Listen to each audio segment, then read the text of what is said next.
The United States is the world's largest national economy, representing 22% of nominal global GDP and 17% of global GDP. The United States' GDP was estimated to be $17.914 trillion as of Q2 2015. The US dollar is the currency most used in international transactions and is the world's foremost reserve currency. Several countries use it as their official currency, and in many others it is the de facto currency. The United States has a mixed economy and has maintained a stable overall GDP growth rate, a moderate unemployment rate, and high levels of research and capital investment. Its 7 largest trading partners are Canada, China, Mexico, Japan, Germany, South Korea, and the United Kingdom. The U.S. has abundant natural resources, a well-developed infrastructure, and high productivity.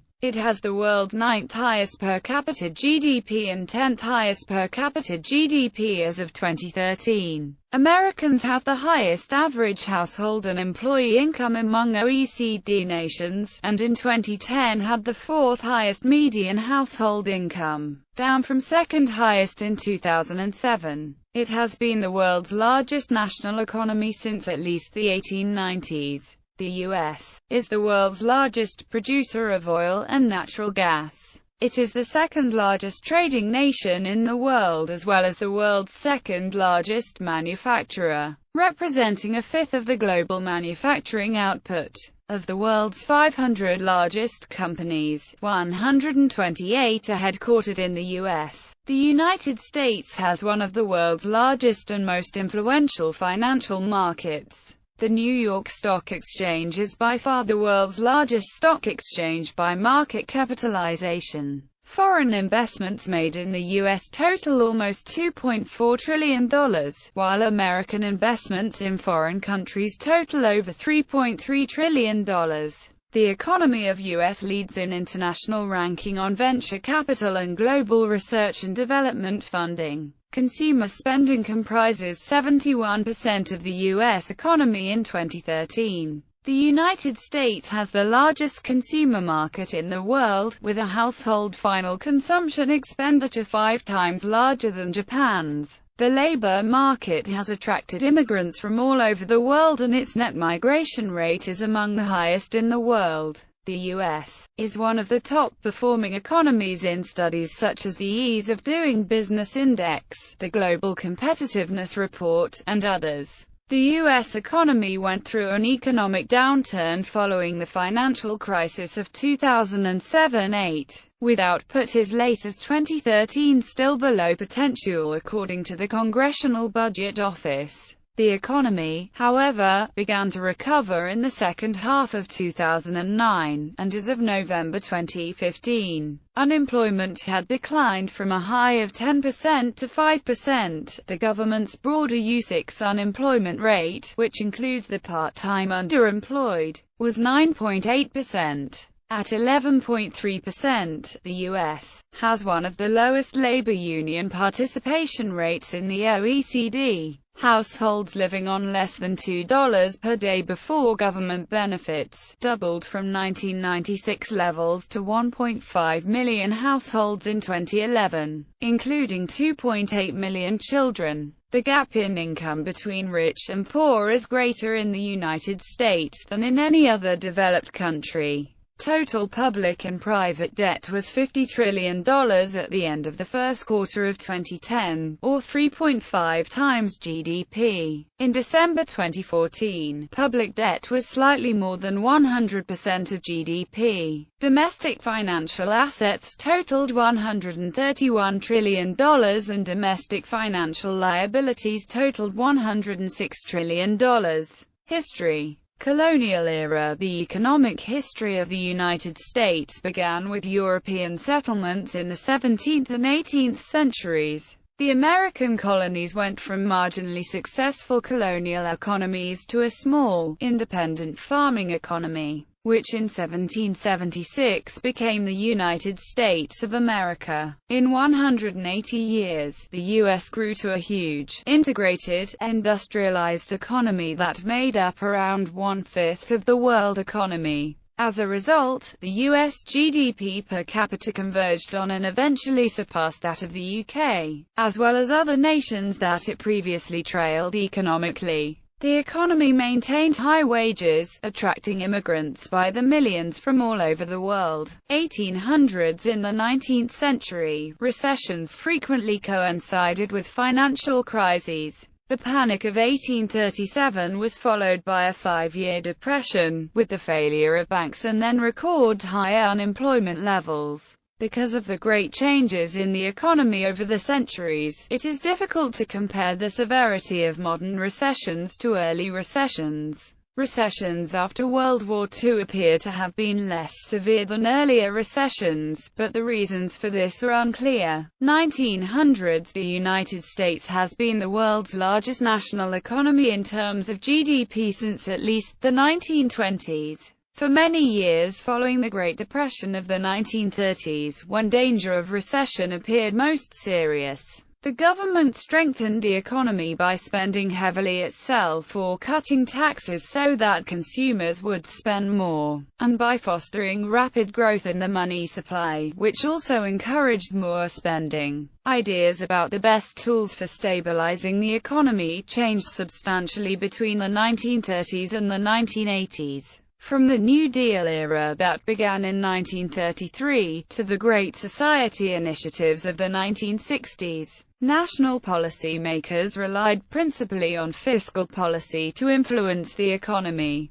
The approach, advanced by British economist John Maynard Keynes, gave elected officials a leading role in directing the economy. Since spending and taxes are controlled by the U.S. President and the Congress, the baby boom saw a dramatic increase in fertility in the period 1942 to 1957. It was caused by delayed marriages and childbearing during Depression years. A surge in prosperity, a demand for suburban single-family homes and new optimism about the future. The boom crested about 1957, then slowly declined. A period of high inflation, interest rates and unemployment after 1973 weakened confidence in fiscal policy as a tool for regulating the overall pace of economic activity. The U.S. economy grew by an average of 3.8% from 1946 to 1973, while real median household income surged 74%. The economy since 1973, however, has been characterized by both slower growth and nearly stagnant living standards, with household incomes increasing by 10%, or only 0.2% annually. The worst recession in recent decades, in terms of lost output, occurred during the financial crisis of 2007-08. When GDP fell by 5.0% from the spring of 2008 to the spring of 2009. Other significant recessions took place in 1957-58, when GDP fell 3.7%, following the 1973 oil crisis, with a 3.1% fall from late 1973 to early 1975, and in the 1981-82 recession, when GDP dropped by 2.9%. Recent, mild recessions have included the 1990-91 downturn, when output fell by 1.3%, and the 2001 recession, in which GDP slid by 0.3%. The 2001 downturn lasted just 8 months. The most vigorous, sustained periods of growth, on the other hand, took place from early 1961 to mid-1969, with an expansion of 53%. From mid-1991 to late in 2000, at 43%, and from late 1982 to mid-1990, at 37%. In the 1970s and 1980s, it was popular in the U.S. to believe that Japan's economy would surpass that of the US, but this did not happen. Since the 1970s, several emerging countries have begun to close the economic gap with the United States. In most cases, this has been due to moving the manufacture of goods formerly made in the US to countries where they could be made for sufficiently less money to cover the cost of shipping plus a higher profit. In other cases, some countries have gradually learned to produce the same products and services that previously only the US and a few other countries could produce. Real income growth in the US has slowed. The North American Free Trade Agreement, or NAFTA, created one of the largest trade blocs in the world in 1994. Since 1976, the U.S. has sustained merchandise trade deficits with other nations, and since 1982, current account deficits. The nation's long-standing surplus in its trade and services was maintained, however, and reached a record $231 billion in 2013. In recent years, the primary economic concerns have centered on high household debt, high net national debt, high corporate debt, high mortgage debt, high external debt, high trade deficits, a serious deterioration in the United States net international investment position, and higher unemployment. In 2006, the U.S. economy had its lowest saving rate since 1933. These issues have raised concerns among economists and national politicians. 2000s The United States economy experienced a crisis in 2008 led by a derivatives market and subprime mortgage crisis, and of declining dollar value. On December 1, 2008, the NBER declared that the United States entered a recession in December 2007. Citing employment and production figures as well as the third-quarter decline in GDP. The recession did, however, lead to a reduction in record trade deficits, which fell from $840 billion annually during the 2006-08 period. The merchandise trade deficit rose to $670 billion in 2010. Savings rates, however, remained at around 5%. U.S. real GDP grew by an average of 1.7% from 2000 to the first half of 2014, a rate around half the historical average up to 2000. The U.S. public debt was $909 billion in 1980, an amount equal to 33% of America's gross domestic product. By 1990, that number had more than tripled to $3.2 trillion, or 56% of GDP. In 2001, the national debt was $5.7 trillion. However, the debt-to-GDP ratio remained at 1990 levels. Debt levels rose quickly in the following decade, and on January 28, 2010, the U.S. debt ceiling was raised to $14.3 trillion.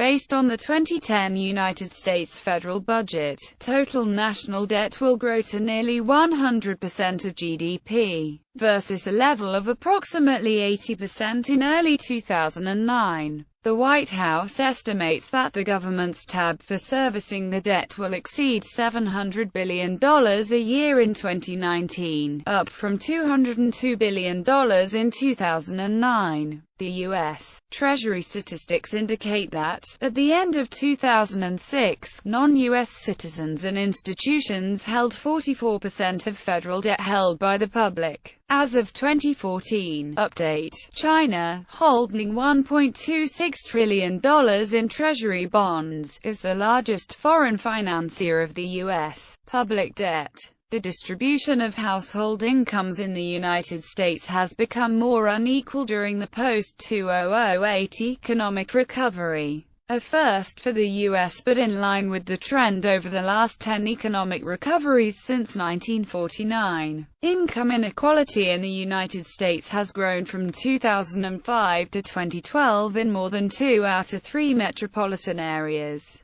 Median household wealth fell 35% in the U.S., from $106,591 to $68,839 between 2005 and 2011. Business culture. A central feature of the U.S. economy is the economic freedom afforded to the private sector by allowing the private sector to make the majority of economic decisions in determining the direction and scale of what the U.S. economy produces. This is enhanced by relatively low levels of regulation and government involvement, as well as a court system that generally protects property rights and enforces contracts. Today, the United States is home to 29.6 million small businesses, 30% of the world's millionaires, 40% of the world's billionaires, as well as 139 of the world's 500 largest companies. From its emergence as an independent nation, the United States has encouraged science and innovation. As a result, the United States has been the birthplace of 161 of Encyclopedia Britannica's 321 greatest inventions,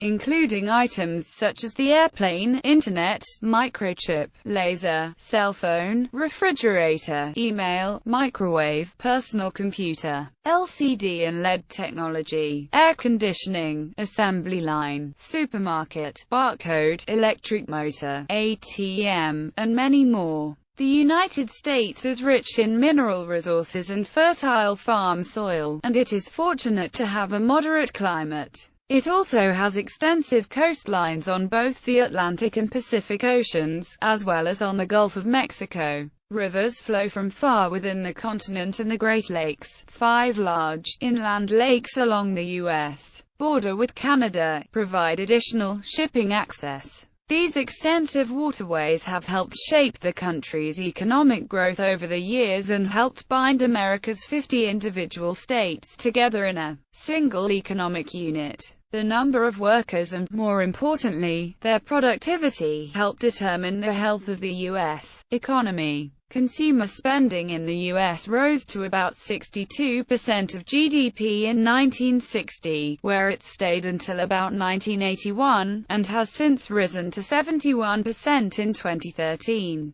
Throughout its history, the United States has experienced steady growth in the labor force, a phenomenon that is both cause and effect of almost constant economic expansion. Until shortly after World War I, most workers were immigrants from Europe, their immediate descendants, or African Americans who were mostly slaves taken from Africa, or their descendants. Demographic shift. Beginning in the late 20th century, many Latin Americans immigrated, followed by large numbers of Asians after the removal of nation origin-based immigration quotas. The promise of high wages brings many highly skilled workers from around the world to the United States, as well as millions of illegal immigrants seeking work in the informal economy. Over 13 million people officially entered the United States during the 1990s alone. Labor mobility has also been important to the capacity of the American economy to adapt to changing conditions. When immigrants flooded labor markets on the East Coast, many workers moved inland, often to farmland waiting to be tilled. Similarly, economic opportunities in industrial, northern cities attracted Black Americans from southern farms in the first half of the 20th century.